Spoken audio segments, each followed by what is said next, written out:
Welcome back to the podcast. Today I have Tom Marvelli for a look at his Another Door comics. He was on during the summer. He did a Superman episode during the summertime. Tom, it's been a while since I last had you on the show. How things been going on your end?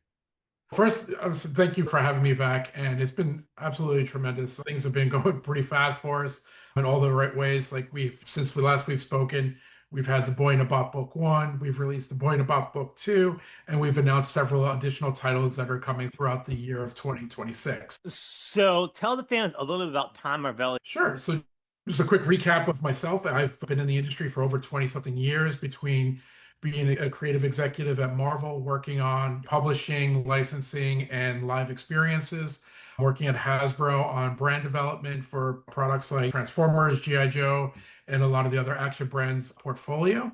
After my time with Hasbro, I had decided it was a now or never situation where I felt like this was the time to really go back to my roots and go back to comic books and storytelling. And so I wanted to take that opportunity to put together Another Door Comics because philosophically, we always said when one door closes, another door opens. And so that was the genesis of the name of the publishing of our company and of the umbrella of the momentum of what we're trying to do with our books. What is Another Door comics all about, and what makes your comics different and unique from all the other publishers that are out there today? So right now we are an independent publisher, but the talent that we're pulling in are obviously people that have a lot of industry experience, artists that have worked with Marvel, DC Comics, and other indie publishers as well. The stuff that we're doing is very much on that level of a Marvel or a DC, not only in its writing, but its packaging, its promotional materials, and obviously the creative within the books as well. So, Another Door Comics emphasizes pursuing creative dreams and building a genuine community around its work. How does that creator driven people? Sure. For us, we run this very much like a mom and pop kind of publishing. We're not very big. It's just a few of us that are working every day on these books between marketing, social media, obviously the publishing, writing, et cetera. So even for myself, I wear many hats. I'm not just the publisher, creator, writer, illustrator, and obviously doing production, lettering, you name it. So we're very much a grassroots sort of mom and pop build of what you would consider an indie publisher. And like I said, I sit back and I look at all the titles that we have, whether we've published already or we have in production. And I'm pretty proud of what we've done in a very short period of time. Because like I said, we've only been around for now 2 years, going into our third. And we're really building out what this portfolio of titles looks like. And I couldn't be any prouder of what we've been producing. A lot of indie books feel like amateur hour. They just don't have the quality. But you guys have a really distinct high end. It looks good, looks professional, and really looks like it come out of some of the bigger publishers like Image or Dynamite.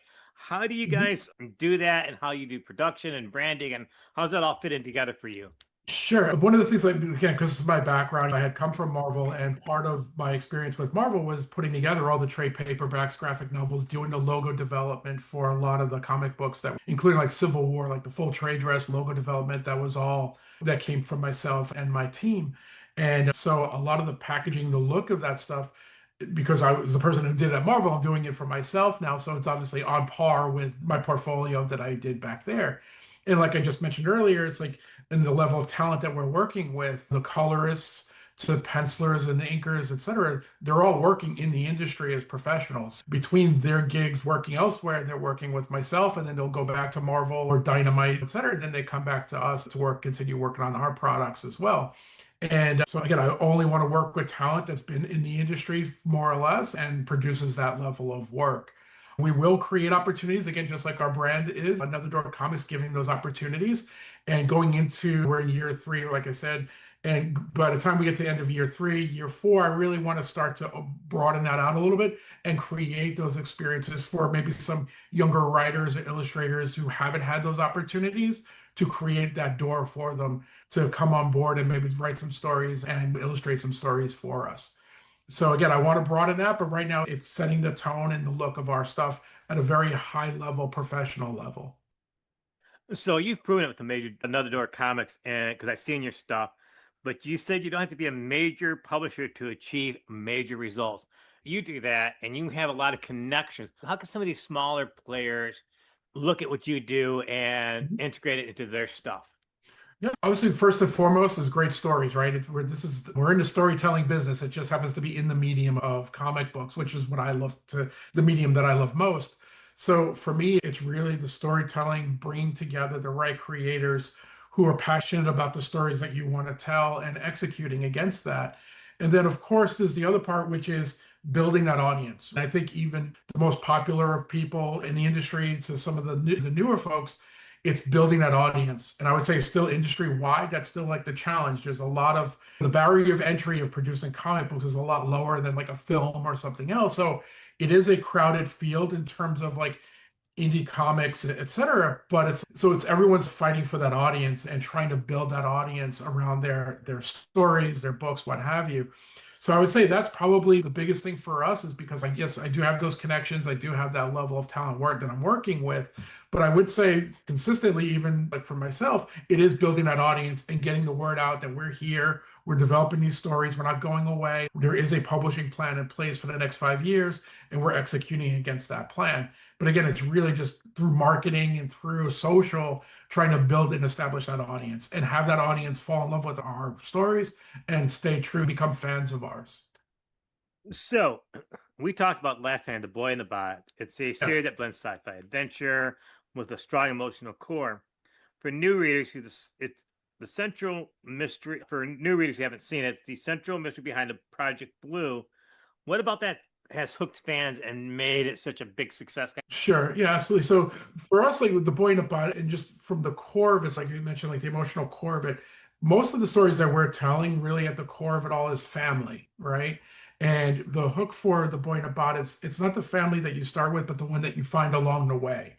And so using that as our thrust, that basically helps define that entire story.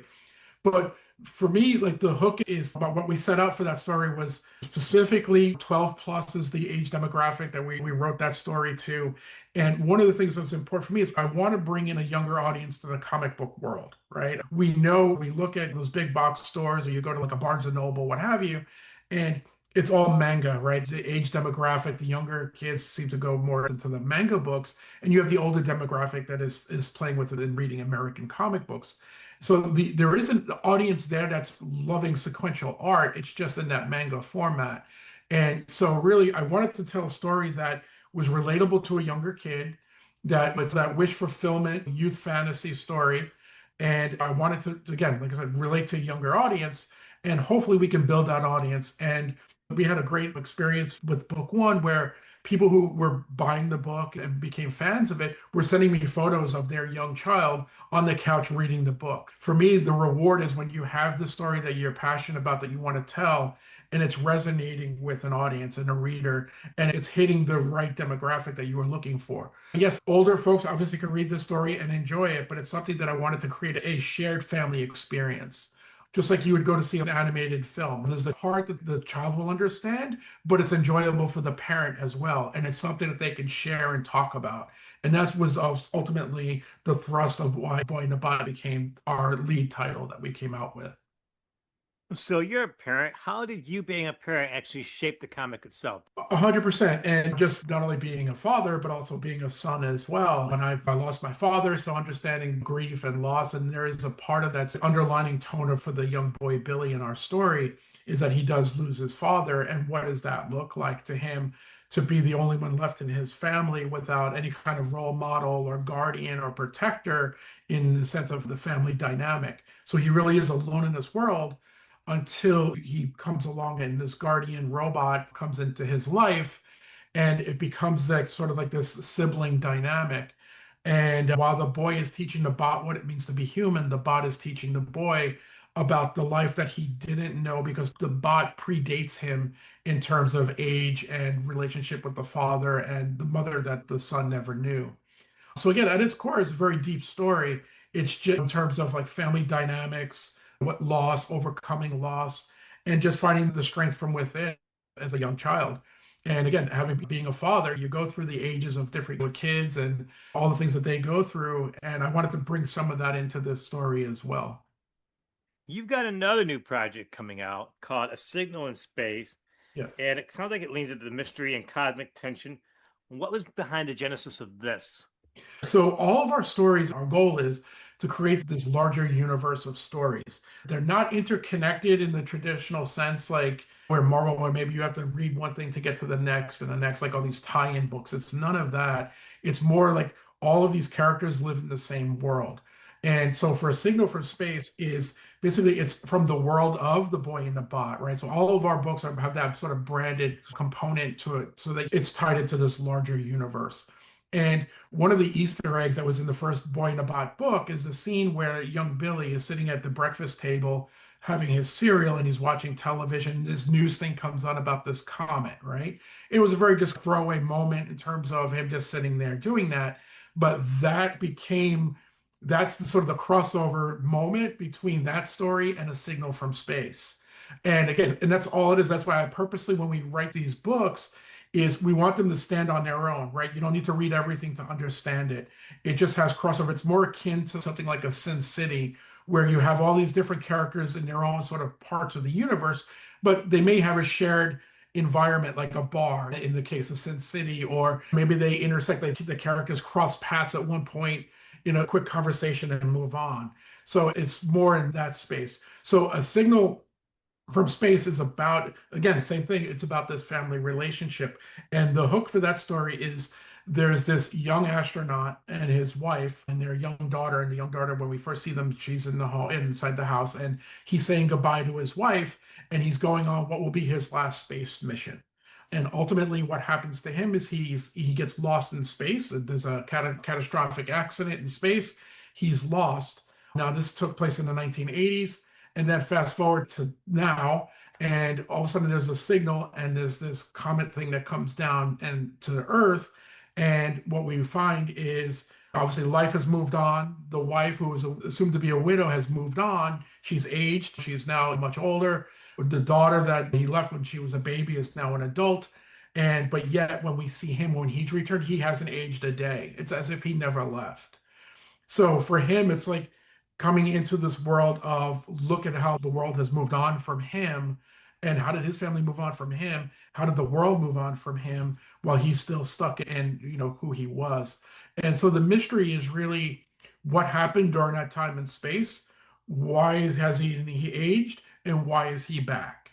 And so it creates this sort of underlining mystery. And it's a lot smaller. It's not like big world explosions. It's not this big action adventure story. It's much more grounded, much more. The story itself is 48 pages, but it's 24 pages of a story with 24 pages of other extras and behind the scenes making of between the illustrator and the writer. But so it's got more tension in it and more suspense than maybe your average comic book. The setting is very much, it's at NASA. It's a lot of conversation between them, and you're learning the mystery of what's going on through their conversation. And then ultimately, when they go back to their home, again, it's about family ultimately. Is a signal in space standalone, or is there going to be other issues involved with it? I'm just It's a curious. standalone. It's a standalone story. It has its own beginning, middle, and end. It ends. I don't want to call it like an M. Night Shyamalan ending, but it's got that kind of a little bit of a twist to it. And but it is its own standalone one shot, if you will. I have one more question about Boy and the Bot before we move on. Is you have a trilogy? Is that the end of the story, or can it actually one day continue again? Oh, sure. So for the Boy in the Bot, we've put out right now books one and two. And when I say books, really what those are, if you think of it in comic terms, each book has two chapters in it. So it's almost like you're getting two issues of a comic in one book. So chapters one and two are in book one, chapters three and four are in book two, and then chapters five and six will be in book three. And book three will be coming out later this year. That'll be the book right after Signal. We'll start to pre-launch and go from there. And once we wrap that, that is a self-contained story and that has its own beginning, middle, and end. But all sort of comic books is always that little bit of at the very end, like an end stinger, if you will, that if there's enough appetite for more of those stories, we certainly have them. I have it loosely outlined where I would go next. It's just, does the audience, is there a demand for it? Is there interest for it for us to continue down that road? And that's for all of our books. Like right now, we just released a book called Apparition as well. That's on Kickstarter. And the same thing there. That's a trilogy, same format. It's two chapters per book. We'll have three books of that. If people are interested, we'll continue forward with that. I have gotten questions in the past where is there a world where all the different central characters to all these different books meet up like in an Avengers style type of thing? And we have a loose idea of what the catalyst for that kind of an event would be. While maybe the character may not come back in their own book two or book three, like a signal type of thing, we do have plans where some of those characters may reappear in other places as well. So, how many campaigns have you done so far? And what's something that new people might miss when starting a campaign? Sure. So right now, a signal from in space, which will be pre-launching this February 1st. That will be our fourth campaign. We've done the Boy in a Bot book one, book two. We've done Apparition book one, and now a signal in space. And then as soon as we land that campaign, we'll pre-launch what will be the Boy in a Bot book three, and then again we go down the line from there. But one of the things I've learned is it's always test and learn. It's like when to do a Kickstarter with it. When you talk about a year, is doing a book kicking off a launch like during the holiday. Is that the best idea? Is it best in summer? It's finding the right content and the right placement within the given year by season to know when readers are going to have the largest appetite for that type of book. So again, it's been a lot of, like I said, test and learn from that. And then also when we do pre-launches, the amount of signups we get, right? They say like the conversion rate of signups is a whole science to that 10% of your signups will convert or whatever the numbers are. But for me, we want the signups just to see what the interest level is. And then once we feel like we have a satisfactory enough level of signups, and then we go to launch. And one of the things with all of our books, when we pre-launch or launch a book, like the book is done. It's not some Kickstarters. And that's one of the things I've always wanted to make sure is happening is that with our books, we don't launch until the book is completed. So it's not like people, backers are waiting a year or 2 years to get this book that they forgot that they even purchased. So we take the risk on our side in terms of paying all the talent and doing all that. That's all done before we even start crowdfunding. Reality is, for me, the crowdfunding is return on that cost, plus really setting the print run to know what the demand is and how many we should print at the end of the day. And then we'll overprint depending on what we're doing. Like the main title, the main version of the books, we'll overprint those for going to conventions and what have you. But like for instance, with the Apparition campaign, we did 48-hour exclusive covers. We did closeout covers that will only exist during that campaign window, which are now obviously those are closed. They can still buy the book, the main book, but those exclusive covers are now gone to honor our commitment to our immediate backers. So we'll do stuff like that. For people that are really starting out, I would say make sure you start the pre-launch, do the pre-launch, don't skip it. Make sure you get signups and start building interest. Go on social media, go on Reddit, go on all those platforms. You have your good days with that, you have your bad days. Some days you feel like you're screaming into the wind, and other days you have these people that are like, wow, this is great. I want to be a part of this. And they sign up to the Substack, the Kickstarter, what have you. But it's be patient. Don't get discouraged. Keep the eye on the target and just keep moving forward. So, going into 2026, how's that different than 2025? And what else do you have down the pike coming up? Sure, absolutely. So for 2020, I'll start at the beginning. So for us, when we first started 2 years ago, it was really getting everything up and running, setting up the infrastructure, getting the logos protected, all, the typical business infrastructure stuff. And we started what was book one. That kicked off. We did the kickoff for that book in November of, I think it was November of 24, and we fulfilled that in the beginning of 25. From there, we started building out and illustrating book two and the apparition. So that was really the crux of what was 2025 was the Point About Book Two campaign and the apparition campaign, while also building some of these other ones behind the scenes. Like I said, because we don't go to launch until they're done. A lot of development that happened throughout that year. This year for 2026 was really rolling out those books. Like right now for Apparition, that's still on Kickstarter. It's in demand right now. We're in the process of printing that book and getting ready to distribute that one. While that's going in, we're going to start shipping to our fans. That's when we begin to pre-launch Signal, I call it Signal for short, a Signal in Space. That book will be pre-launching in February. We'll probably launch it depending on, again, the signups by 2 months later, maybe a month later, month to two, depending on the level of signups. That book will then launch. We'll start to print that, and then we'll pre-launch the Boy in a Bot book three. And then from there, we have a couple other books that we're working on. Obviously, there's Apparition Book 2 that we're working on, as well as a mature edition of Apparition Book 1. All of our books are graded 12 plus for aging, but for Apparition, because of the tone of that, I wanted to do one that was like there was a mature version of that book, like a rated R version of that book, because that one does go into our sort of horror psychological thriller space. So I really wanted to see what it would look like if we pushed the envelope on that one a little bit more. So there'll be another edition of that coming as well. And then we have other stories, like we show some previews of Voices. This other story about this family that moves into a new town, into a new home. The daughter is upset that the family moved. Again, everything goes back to that family dynamic. And at the very end of the first chapter, that she starts to hear a voice in her head. And ultimately, again, it's a psychological thriller that loosely also ties back into the world of the Boy in the Bot as well. And but that will release after Boy in the Bot book 3 because there's certain conversations in that, and like the end twist of that ties directly to Boy in the Bot at 3. Tom, I'm so happy we could arrange this meeting. Yeah, Before we wrap things up, you get the final word. yeah. I want to thank you again for the time and opportunity in doing this. And to anyone, those that are listening or watching this, it's Another Door Comics is here. We have a big publishing plan in place, and hopefully we'll grow our audience even more with your audience and bringing them on board for Another Door Comics. And they can reach me on our Substack, and I'll obviously share the links to that for our Substack. That's one of the things, because we're so mom and pop, it's easy to reach us and give us your thoughts, give us your feedback. Let us know what you think of all of the stuff that we're doing. We have our website, anotherdoorcomics.com.